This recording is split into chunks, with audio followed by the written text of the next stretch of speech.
प्रिय भक्तों, जय श्री राम। आज हम गीता प्रेस गोरखपुर कल्याण पत्रिका से संतों के उपदेश संत वचनामृत वृंदावन के गोलोकवासी संत पूज्य श्री गणेश दास जी भक्तमाली के उपदेश परक पत्रों से आपको सुनाएंगे।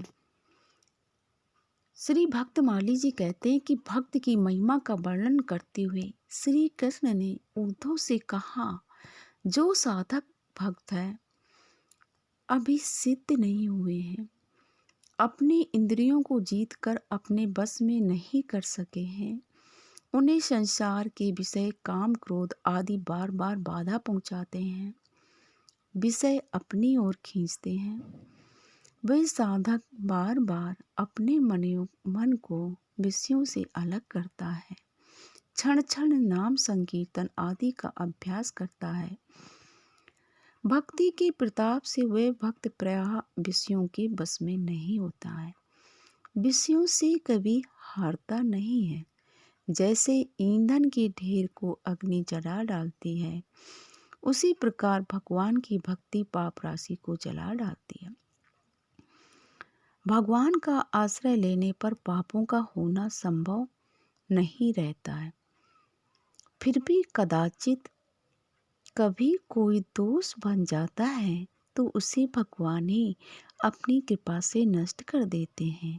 भक्ति को त्याग कर अन्न यज्ञ तप दान आदि से उस प्रकार की सुख शांति भक्ति की प्राप्ति नहीं होती है जैसे कि शुद्ध प्रेम से होती है। ज्ञान दान ताप यज्ञ आदि को करते समय भक्ति ही मुख्य लक्ष्य होना चाहिए। भक्ति में आचरण से जब तक शरीर पुलकित न हो, अश्रुपात न हो, कंठ गदगद न हो, तब तक हृदय के शुद्ध होने की संभावना नहीं रहती है। हृदय में भगवत प्रेम प्राप्त रखने की इच्छा रखनी चाहिए, जो धीरे धीरे बलवती होकर भगवान के वैष्णव धर्म का आचरण अपने आप करा लेगी। जब हृदय में हमारे भगवान से मिलन की आस होगी तो हम अपने आप ही सात्विक कर्म अपने आप होने लगेंगे, साधन अपने आप होने लगेंगे। उससे भगवान की कृपा अति सुखद और सुलभ हो जाएगी। अपने समीपवर्ती मित्रों को, भाई बहनों को प्रभु के नाम कीर्तन सत्संग की ओर आकर्षित करके उनको उनके सहयोग से अपनी भक्ति को बढ़ाना चाहिए। भक्ति का दान करने से भक्ति अपने आप बढ़ती है। अगर हम किसी को प्रभु के रास्ते पर लगाते हैं, चलाते हैं, तो भगवान हमारी अपनी भक्ति को और भी दृढ़ करता है। भगवान एकमात्र भक्ति के संबंध को मानते हैं, अपनी अपेक्षा अपने भक्त की महिमा को अधिक बढ़ाते हैं। अतः अपने चरण रज से सरोवर के जल को शुद्ध न करके भगवान श्री राम ने सबरी के पद रज से जल को शुद्ध कराया। जाति विद्या महत्व रूप और यौवन ये भक्ति के 5 कांटे प्रसिद्ध है। जाति विद्या का आदि का होना अच्छा है, पर अहंकार अच्छा नहीं है। हम खूब विद्या हमारे पास है, हम खूब विद्वान हैं, लेकिन अहंकार नहीं होना चाहिए। सबरी जो थी जाति से नीच थी, एक अक्षर उस पढ़ी नहीं थी, किसी भी दृष्टि से उसका महत्व नहीं था। सबरी अति कुरूपा थी एवं वृद्धा थी, परंतु उसमें भक्ति थी, उसका हृदय बहुत सरल था। और भगवान ने भी नवदा भक्ति का उपदेश उसी को दिया है।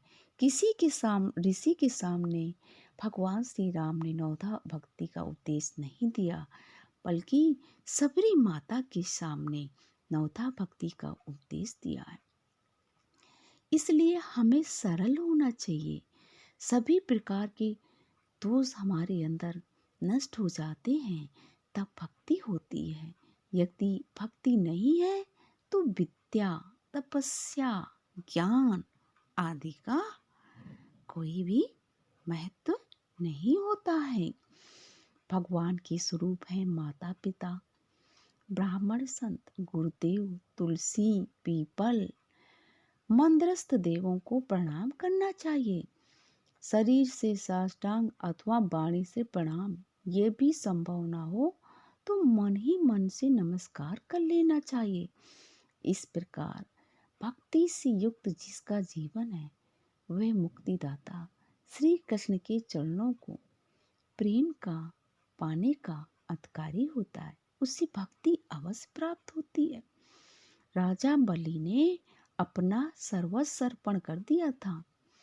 अंत में भगवान ने और देव ऋषियों ने राजा बलि की बड़ाई, जबकि राजा बलि दैत्य थे। तब उन्होंने कहा कि हम तो प्रभु के चरणों में पूरा एक प्रणाम भी नहीं कर पाए। आप ऐसे करुणामय हैं कि कोई थोड़ा भी पूजन कर देता है, थोड़ी सी भक्ति करे भगवान की, तो भगवान उसे बहुत बड़ा मानते हैं। ज्ञान या भक्ति के द्वारा तीनों प्रकार के संचित, हमारे 3 प्रकार के कर्म होते हैं, संचित, क्रियमाण और प्रारब्ध कर्म नष्ट हो जाते हैं। जीवन मुक्त कर्मों के फल से लिप्सा नहीं होती है, अतः वे मुक्त हो जाता है। भगवान जब नेत्रों के सामने आते हैं तब श्री कृष्ण अपने भक्त की नासिका आदि के सामने अपने सौंदर्य, सुगंध, सुकुमारता, उदारता, करुणा आदि गुणों को प्रकट कर देते हैं। भक्त जितना जितना आस्वादन करता है उतनी ही आस्वादन की उत्कंठा बढ़ती जाती है। उनके हृदय में परमानंद का सागर लहराने लगता है। वह स्वयं कृतार्थ हो जाता है और उसके दर्शन स्पर्श से अन्य जीव भी कृतार्थ हो जाते हैं। बस एक बार हमें प्रभु के